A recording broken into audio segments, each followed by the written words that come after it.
Salam sejahtera untuk kita semua. Bagaimana kabarnya hari ini? Semoga dalam keadaan sehat dalam perlindungan Tuhan kita Yesus Kristus. Saudara yang terkasih di dalam Tuhan Yesus, kita kembali mendengarkan lagi kesaksian seorang murtadin yang memutuskan pindah agama dari keyakinan lama menjadi pengikut Tuhan Yesus. Saudara selama ini sering mendengar tentang orang yang memutuskan beralih keyakinan dan pindah agama lain. Demikian hari ini kita mendengarkan lagi dan bagaimana kesaksian dari seorang yang mengalami perubahan besar dalam hidupnya sehingga menyerahkan diri untuk dibaptis dan menerima Yesus sebagai Tuhan dan Juru Selamat dalam kehidupannya. Karena itu mari kita menyimak video kesaksian ini dari awal sampai akhir sehingga teman-teman bisa diberkati dan juga menjadi berkat bagi banyak orang. Mari kita menyimak video kesaksian berikut ini. Ya, Moms Rahel Badi Wibowo. Salam Bang Edis. Shalom Moms Rahel, silakan nyalakan kamera dulu. Oh iya.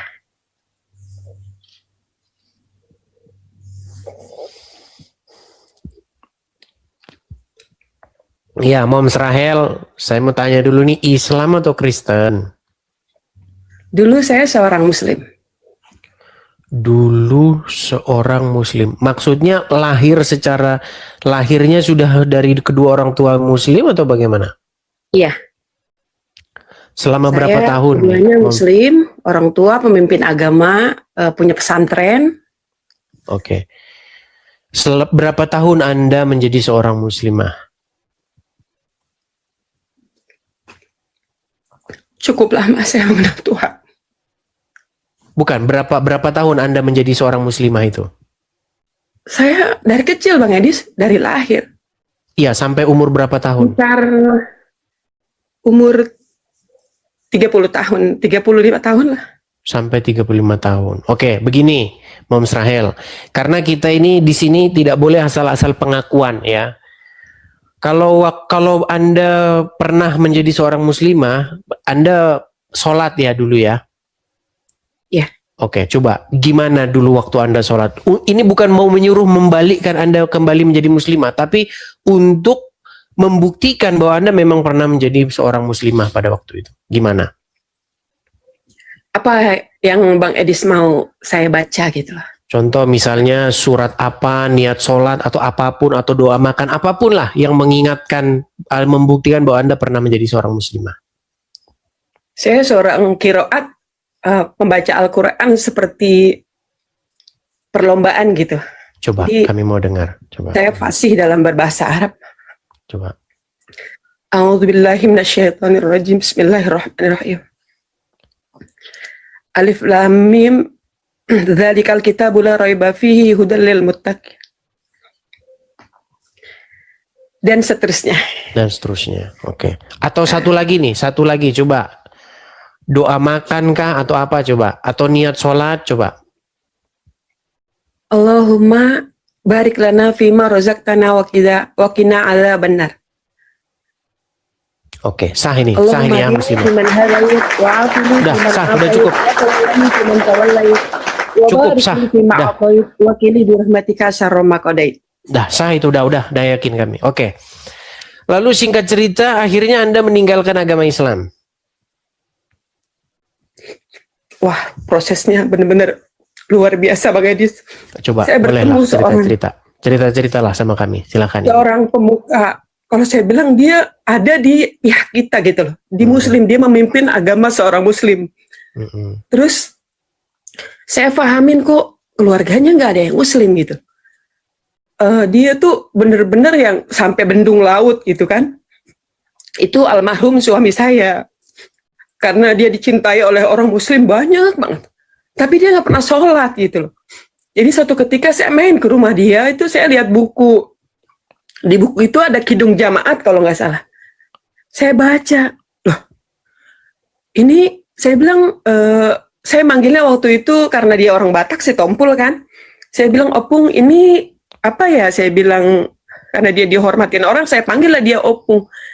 Ini ajaran Kristen, saya bilang gitu. iya kamu nggak boleh baca karena kamu nanti melihat terang. Dia bilang bahasa dia gitu. Saya baca, hati saya mendidih, saya gemetar gitu. Kok di sini nggak ada ya yang dibilang di versi saya menyesatkan kan gitu kan? Di sini seperti aku bilang pada waktu itu Bang Edis, di sini kok seperti sejarah gitu loh. Sejarah awal dunia ini kan gitu kan? Saya langsung panas, darah saya langsung mendidih gitu loh. Akhirnya saya tutup dulu. Saya berdoa versi saya pada waktu itu, Tuhan, ya Allah berikanlah saya petunjuk jalan gitu. Tapi memang orang ini figur yang memang selama saya hidup di dunia ini belum pernah orang berbuat seperti apa yang difirmankan Tuhan. Pada waktu saya belum ada di dalam Alkitab ya, mesti membaca gitu Bang Edis. Singkat cerita, saya dia seorang guru spiritual lah bagi keluarga kami yang muslim semua. Guru spiritual yang memang dia menuntun kami gitu, orang-orang yang muslim ini tersesat gitu kan. Jadi saya punya ulama itu kiai pemuka agama ada di Banten. Muridnya aja pada bisa terbang Bang Edis. Sampai hari ini tuh muridnya ada masih. Dia itu bisa berubah jadi singa. Sebentar. Terbang gimana maksudnya nih? Gitu loh. Kenapa? Ya? Terbang bagaimana maksudnya? Jadi dia itu muridnya itu kayak secara dikelihatan sama kita dia terbang gitu loh. Jadi bisa apa namanya tuh? Bisa ngangkat, termasuk papa saya muridnya. Kalau ngangkat mobil itu kayak pakai jari telunjuk satu gitu loh Bang Edis, almarhum papa saya itu. Itu muridnya dia gitu. Kami bilang sama dia pada di waktu muslim, seorang ulama lah ya di Banten gitu. Sebentar. Itu Anda tahu dari mana itu kok? Sebentar, saya agak maksudnya gimana maksudnya? Jadi kalau papa saya itu karena dia gurunya itu muridnya aja papa saya kan. Dia kalau ngangkat contohnya mobil, dia bisa pakai kekuatan iblis dia menurut aku itu dia pakai kelingking atau pakai jatuh jari Bang Edis. Yang melihat itu siapa? Yang melihat kita semua keluarganya. Ini sangat mencurigakan nih kita. Ya udah, tapi terus lanjut cerita coba gimana? Ya coba. Ya singkat cerita Bang Edis ya. Pokoknya itu saya tahunya dia seorang ulama gitu. Sebelum saya masuk di dalamnya, pada waktu itu saya mengalami satu kegagalan di dalam rumah tangga. Memang karena saya itu gurunya dia, istilahnya guru spiritualnya, saya selalu konsultasi lah sama almarhum ini suami saya ya, udah jadi suami saya gitu loh. Dia tetap saya tidak boleh ada perpisahan, tidak boleh ada perceraian gitu kan. Ya tapi karena kan bukan saya yang mau kan gitu kan, saya bilang kalau seandainya dia berpikir bahwa kalau kita berbuat baik itu bagi dia, kalau orang muslim itu kita benar-benar harus tunduk di kaki dia gitu kan. Jadi kalau kita berbuat baik tanpa seizin dia, itu masalah bagi rumah tangga gitu. Pada waktu itu kan kita nggak mengerti Bang Edis kan, gitu kan. Saya masih sekitar umur 26 tahun lah kalau nggak salah gitu. Udah tuh Bang Edis ya, pokoknya kita hancur lah rumah tangga gitu. Nah kita berteman dulu, ya pokoknya saya mengagumi dia sebagai seorang yang memang belum pernah saya bertemu orang baik seperti dia gitu loh. Nah singkat cerita, dia melamar lah sama orang tua saya gitu kan, dalam keadaan saya yang benar-benar hancur gitu kan. Itu lama sih prosesnya, sekitar berapa tahun lah baru gitu. Dia ngomong sama saya, kamu mau nggak jadi istri saya? Kebetulan orang tuanya sakit, saya nengokin. Nah orang tuanya itulah yang melamar saya sebenarnya, bukan suami saya itu yang stompul gitu loh. Akhirnya ya, saya bilang kalau Bang Edis pernah nanti ke Banten, nama dia sampai sekarang masih harum Bang Edis, suami saya itu masih walaupun udah nggak ada gitu loh. Bagi orang Banten itu karena perdukunan semua diberantas oleh dia, bagi mereka itu almarhum suami saya itu terlihat oleh dia selalu tangannya bolong gitu loh, kakinya bolong gitu. Saya merasakan memang dia benar-benar Tuhan besar di diri dia sampai dia berangkat. Wah kalau Bang Edis kita bukuin laut aja dibendung untuk Muara Gembong ya, nanti Bang Edis kalau ke Muara Gembong sana sempet gitu loh, nanti bertanya bahwa sana kampung itu ada kampung mati yang emang orang benar-benar nggak kenal sama Tuhan gitu loh. Dia itu apa ya namanya tuh kagum sama bapaknya Rahel gitu kan, saya panggil bapaknya Rahel karena orang sana yang emang nggak layak buat dipekerjakan, udah pada muntah darah, udah macem-macem lah gitu kan. Bagi mereka orang muslim itu dihina lah kalau orang susah. Terus kami angkat gitu loh sama bapaknya Dede, dulu kita pelayanan. Kita angkat terus sampai dia layak gitu loh, sampai pada punya rumah gitu loh Bang. Itu kisahnya kita dulu sebenarnya di Muara Gembong ini. Akhirnya lama-lama dia udah memang usianya jauh Bang Edis dari saya, 20 tahun jaraknya sama almarhum sama saya ya. Jadi itu sakit gitu loh Bang Edis, karena setiap hari di rumah itu dia melayani orang. Orang datang nggak tahu dari mana datang, dikirim Tuhan. Sakit, nolongin orang sakit gitu loh. Ya pas di saat dia yang sakit, semua orang pergi ninggalin hanya beberapa orang saja gitu loh. Itu kisahnya almarhum gitu. Oke. Cuman yang saya masih apa namanya? Masih belum mempercayai lah ya. Itu seperti keterangan-keterangan Anda tadi mengatakan bahwa laut dibendung, terus apa mobil diangkat pakai jari, itu kebenarannya itu sangat-sangat. Itu orang muslimnya. Itu karena menurut saya itu Bang Edis, Bang Edis bisa, karena saya saksi sejarah sendiri ya, saksi sejarah gitu loh. Saya kan mengenal Tuhan cukup lama, sebenarnya Tuhan sendiri. Bahkan almarhum papanya si Dede, walaupun dia pelayanan begitu besar gitu loh, dia nggak pernah ngaku bahwa di versinya itu dia seorang Kristen.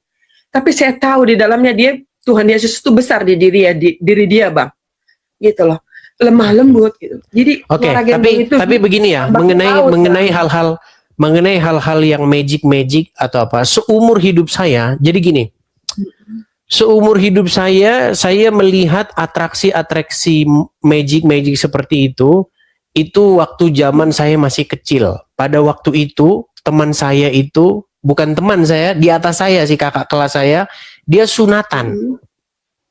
Nah, sunatan terus acaranya itu, kalau zaman dulu itu kan kalau sunatan ada acaranya. Iya. Ada jaran kepang, kemudian ada apa janger atau apa itu. Terus saya masih ingat ini, acaranya ini pada waktu itu adalah debus Banten. Iya. Nah, itu memang saya lihat sendiri di depan mata kepala saya, memang masih kecil saya itu. Bagaimana mereka ada besi begitu ya, di sana besi, di sini besi. Dia buka baju begitu. Nah, buka baju begitu, terus dua orang maju supaya besi itu di tengah begitu kan. Nah, besi itu sampai bengkok dia. Memang nggak tembus ke perutnya. Cuman saya pikir-pikir, itu suatu saat itu dibongkar sama pesulap merah kan, gini. Apakah itu magic atau itu adalah sebuah latihan tertentu supaya membuat badannya itu kuat dan besi itu tidak menembus perutnya. Terus kedua, mereka makan apa? Seperti areng begitu kan, bara api begitu. Kemudian mukul di kepala gitu, mukulin apa? Kayak kalau zaman dulu apa kalau bahasa ininya? Usuk, tahu usuk nggak? Kayu beroti itu loh. Nah, itu dipukulkan ke kepalanya tuh sampai kayunya itu patah. Itu kalau kepala orang betulan itu kepala gagal otak itu. tapi ada yang saya lihat juga berdarah, ada juga yang saya lihat berdarah begitu. Nah, yang saya masih pertanyakan itu sampai sekarang, saya kalau soal hal-hal begini saya selalu nonton Pesulap Merah karena dia suka bongkar-bongkar yang begitu. Saya masih mempertanyakan apakah ini menggunakan kekuatan magis atau intrik atau memang sulap-sulap yang logis begitu. Terus yang kedua, masalah jaran kepang. Tahu jaran kepang? Jaranan, tahu jaranan? Cuman zaman sekarang saya udah nggak pernah lihat itu lagi. Kalau zaman dulu saya masih kecil ya. Sudah lumping gitu kan? Sudah lumping begitu. Nah, jadi mereka itu dalam melakukan ritual-ritual tertentu, jampi-jampi, ada minyak-minyaknya itu, serimpi segala macam itu kan. Kemudian ada pakai topeng-topeng itu, topeng kayu, tapi dia bentuknya itu mulut apa begitu, mulut sama Karena saya kan masa kecil saya di Lampung. Lampung itu memang banyak suku-suku transmigran yang masuk ke sana. Begitu. Jadi mereka masih menjalankan ritual-ritual yang seperti itu. Nah, apakah itu memang betul-betul menggunakan kekuatan magis ya atau magic tertentu, atau dia memang pura-pura? Saya masih belum tahu. Gitu. Bener, Cuman Bang, itu kuasa iblis sebenarnya. Jadi iblis itu diundang sama dia, Bang Edis. Nah, cuman ini saya pernah mengalami ini. Ini saya pernah mengalami ini, betul-betul saya alami. Pernah begini. 17 Agustus, ini 17 Agustus. Ada itu jaran kepang. mau begini kan, pakai kan lama-lama kerasukan itu orang. Wah, kerasukan itu sampai dia lari-lari, semua ditabrakin sama dia itu. Saya pernah ketabrak. Waktu saya ketabrak, saya pusing. Tapi saya nggak kesurupan. Tapi saya pusing-pusing mual begitu. Ketabraknya bukan ketabrak seperti orang ketabrak motor. Kalau orang ketabrak motor kan sakit. Ini kayak kesenggol begitu. Memang saya pernah kesenggol. Waktu saya kesenggol, saya rada-rada mual pening mana. Tapi saya nggak sampai kerasukan. Tapi ada orang yang ketika ditabrak begitu dia kerasukan. Nah, apakah ini settingan atau apa? Nah, itu masih menjadi misteri dalam pencarian saya ini. Kadang-kadang saya suka meneliti hal-hal seperti itu. Apakah ini menggunakan hal-hal magic atau hanya pura-pura begitu? Kita belum tahu begitu. Bener. Masih dalam kajian saya. Terkenal lah ya. Banten itu terkenal. Sebelum almarhum itu turun ke Banten, Sukabumi semua, itu Bang, perdukunan itu seperti warung Bang. Jadi ini jarak berapa meter udah ada lagi gitu. Itu ceritanya. Jadi almarhum itu dulu memberantaslah perdukunan ini. Gara-garanya waktu itu berebut Lipo Bang, Lipo Karawaci Tangerang. Jadi Lipo Karawaci Tangerang itu tanahnya dimiliki oleh Haji Muslih. Sebelum dipegang sama kuasa hukumnya sama almarhum suami saya, itu semua orang kalau survei tanah aja di sana mati Bang di tempat Bang. Beneran ini serius. Nah, setelah kuasa hukumnya dipegang sama almarhum, baru. Nah, lawannya almarhum dulu Hillary Clinton, Bang. Tuh. Salah banget tahu. Jadi ya, pokoknya tapi saya belum tahu persis lah kebenarannya. Saya juga nggak berani mengatakan itu benar atau apa. Yang intinya untuk hal-hal seperti itu, memang saya sampai sekarang itu masih melakukan kajian-kajian. Kadang-kadang kalau saya iseng-iseng, saya tonton begitu. Apakah benar itu adalah memanggil arwah, kemudian arwah itu dimasukin ke badan seseorang sehingga dia mengalami eksorisme gitu, melalui apa namanya manifestasi gitu, seperti itu. Belum tahu juga itu, karena ini juga sesuatu hal yang masih saya kaji seperti itu. Sebenarnya dunia roh yang sesungguhnya itu seperti apa gitu. Karena saya banyak melihat tuh orang tuh pura-pura gitu. Contoh misalnya ketika ada orang, saya nonton videonya sendiri nih, dibaptis. Nah, ketika dia dibaptis, dia aku adalah ini. Orang bohong apa gimana? Itu masih dalam penelitian saya begitu. Karena saya pengen tahu betul yang dimaksud dengan dunia roh itu yang sebenarnya originalnya itu seperti apa. Begitu. Karena kalau kita baca di dalam Injil, memang ada orang-orang yang kerasukan setan. Contohnya orang gila di Geraza. Ketika Tuhan Yesus berjumpa dengan orang gila di Geraza, itu kan apa-apa ditabrakin itu kan, dirantai apapun putus, begitu kan? Nah, seperti apa manifestasinya ketika itu? Nah, saya pengen tahu persis yang sekarang itu masih terjadi sampai sekarang itu seperti apa. Karena saya banyak melihat saya nggak mau sebut namanya lah, tapi saya masih meragukan begitu. Ya, ada yang dia bercerita begini segala macam, saya masih meragukan. Saya kasih satu aja namanya, contoh namanya langsung. Ada seorang yang dulu dia itu mantan dukun atau segala macam, namanya itu Ki Gendeng Pamungkas. Iya. Nah, terus dia sekarang namanya pendeta siapa, Daud gimana gitu. Cuman kalau saya perhatikan video-videonya, terus terang saja saya pribadi, saya belum yakin dengan omongannya. Benar. Saya belum yakin. Soalnya kalau memang benar aslinya dari sana Bang, kalau menurut saya Bang Edis ya, nggak tergetar hati kita sebenarnya. Tapi kalau sama-sama hidup Tuhan di dalam diri kita, contohnya di Bang Edis, sama saya, itu darah kita sebenarnya ngomong Bang, Roh Kudus di dalam diri kita ngomong. Yang saya tahu ya, kayak bahasa roh. Contohnya bahasa roh, saya juga masih belajar ya Bang ya, di Kristen gitu loh. Saya rasa kalau bahasa roh itu sebenarnya Tuhan sendiri yang mempelajari saya, kalau saya tahu. Itu saya tidak menyangkal begini Moms Rahel, begini.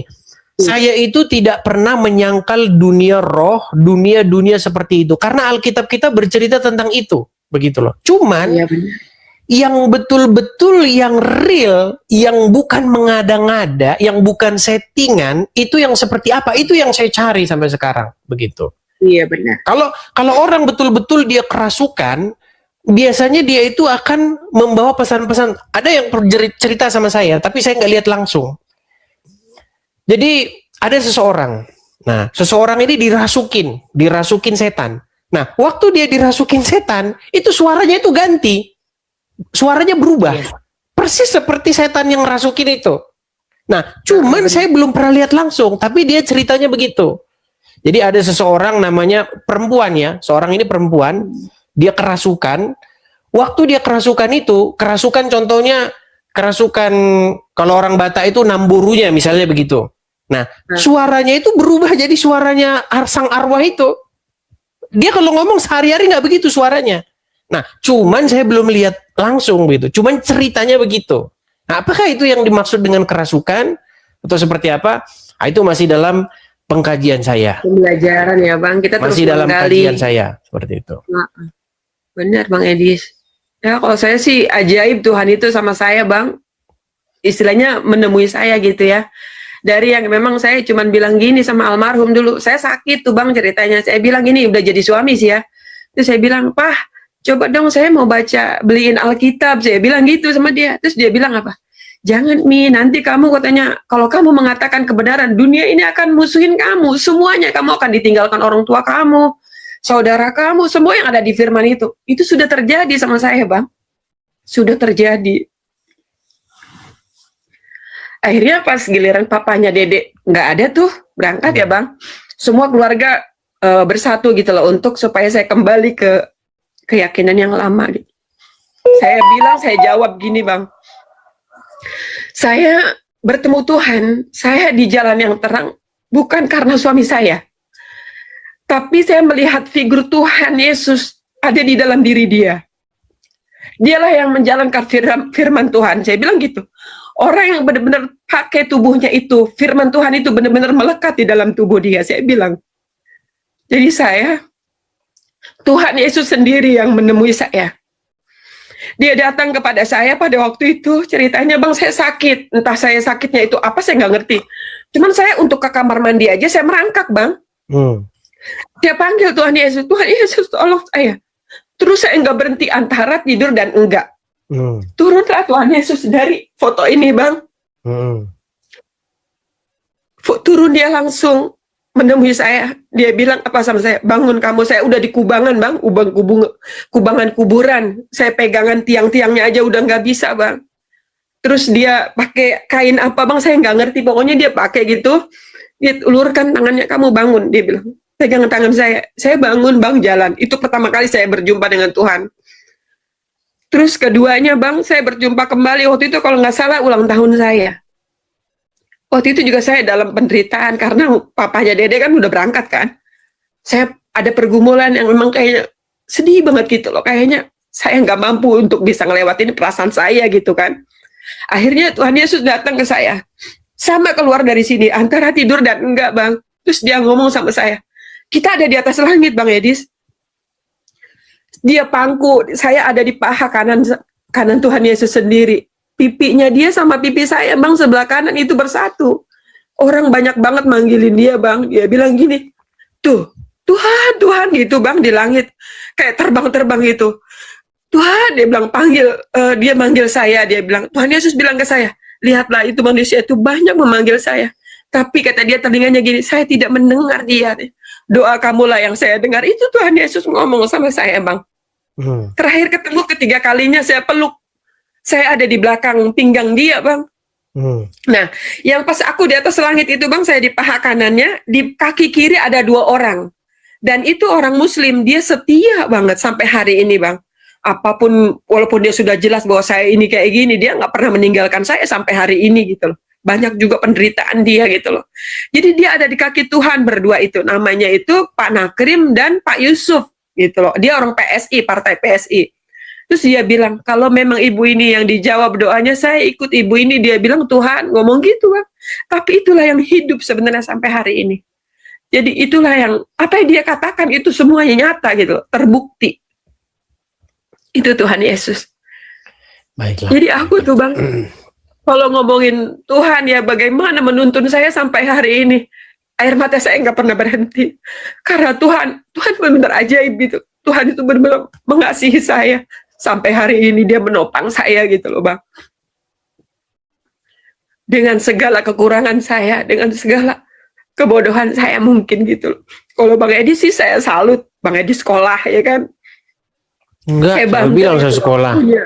Enggak. Iya. Saya nggak pernah sekolah, nggak pernah ke sekolah teologian. Saya belajar otodidak saja.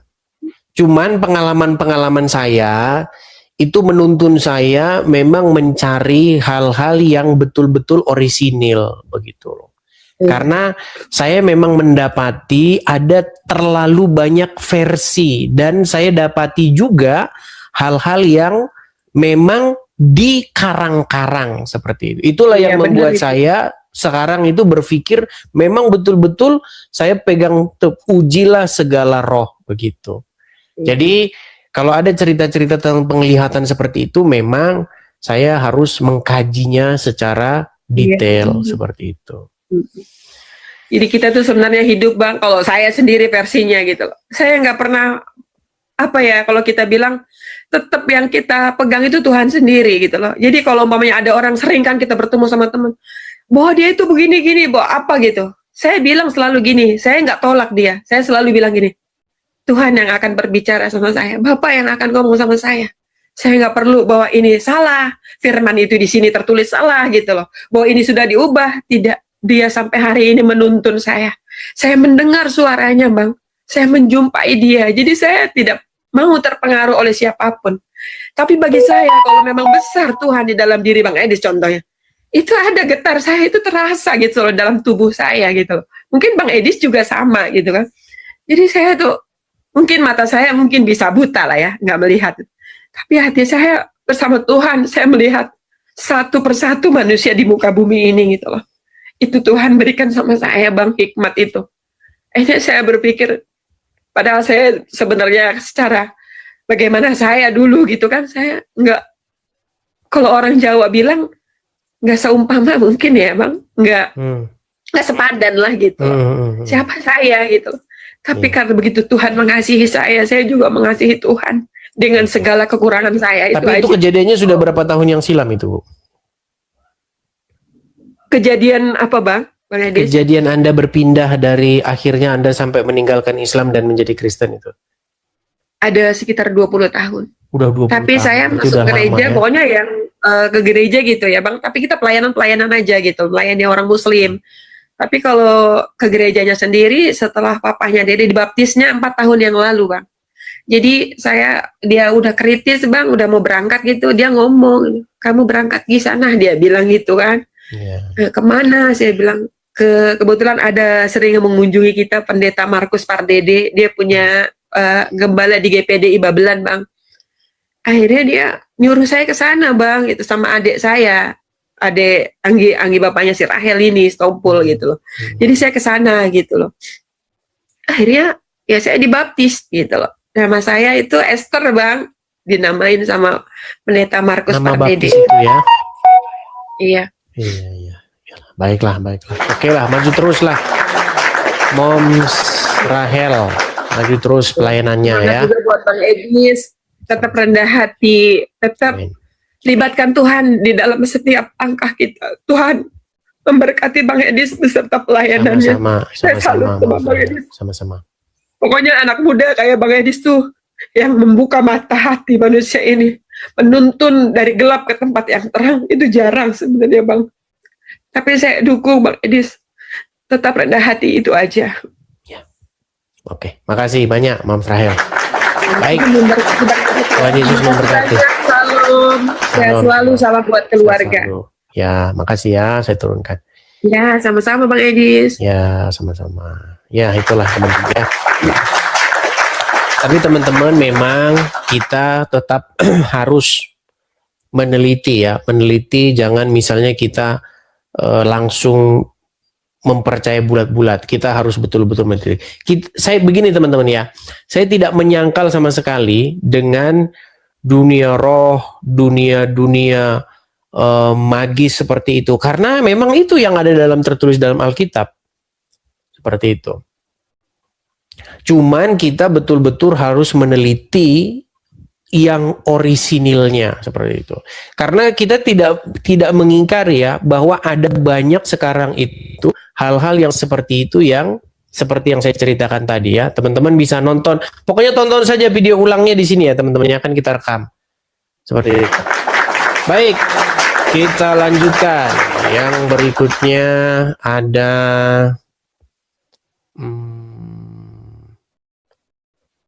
oh, tapi ngomong-ngomong ini saya ada keperluan, ini udah berapa jam teman-teman? Teman-teman kayaknya hari ini kita stop dulu ya teman-teman ya, karena saya ada keperluan, saya lupa. Mudah-mudahan kita lanjutkan kembali nanti malam ya teman-teman ya. Begitu teman-teman. Yang mau nonton ulang tinggal klik saja profil saya, di profil saya itu ada YouTube, nanti boleh tonton kembali gitu. Oke ya, kita rehat dulu ya teman-teman ya, karena saya lupa saya ada kegiatan yang harus saya lakukan ini. Oke? Baik. Oke, baik. Terima kasih. Oke, saya rasa itu saja siaran untuk kali ini teman-teman. Jangan lupa teman-teman support selalu ya teman-teman ya, tap-tap layar, bagikan siaran ini. Bagi teman-teman juga yang mau mensupport saya, teman-teman bisa klik profil dan beranda saya teman-teman, ada di bio. Silakan teman-teman mampir ke beranda. Jangan lupa teman-teman untuk follow akun ini, karena bisa jadi kalau Anda nanti tidak memfollow akun ini, Anda nanti kesulitan mencari akun Edis TV yang ori. Karena ada banyak sekali akun-akun palsu yang namanya itu Edis TV juga tapi akun bodong. Pastikan Anda memfollow yang aslinya. Oke? Saya rasa itu saja teman-teman. Sampai ketemu lagi. Tuhan Yesus kiranya memberkati.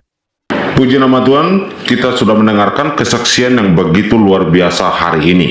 Kiranya setiap kebenaran yang kita dengar boleh menguatkan iman kita, membuka hati banyak orang, dan membawa jiwa-jiwa semakin mengenal kasih Tuhan kita Yesus Kristus. Karena hanya melalui Yesus Kristuslah orang bisa mendapatkan keselamatan dan hidup yang kekal. Oleh karena itu, saudara-saudara, kesaksian ini bukan untuk menyerang siapapun, tetapi untuk menyatakan kasih Kristus dan kebenaran hanya terdapat di dalam Yesus Kristus. Mari kita renungkan, apakah kita sudah sungguh-sungguh mengenal Yesus secara pribadi? Jika kesaksian ini memberkati kita, Anda jangan ragu membuka hati kita kepada Tuhan kita Yesus Kristus. Dia mengasihi Anda dan rindu menyelamatkan hidup Anda dan saya. Terus dukung channel Penabur Benih dengan cara subscribe, like, komen, dan share, agar banyak jiwa-jiwa di luar sana dijangkau dan Injil dapat diberitakan. Sampai jumpa di video berikutnya. Shalom, Tuhan Yesus memberkati kita semua.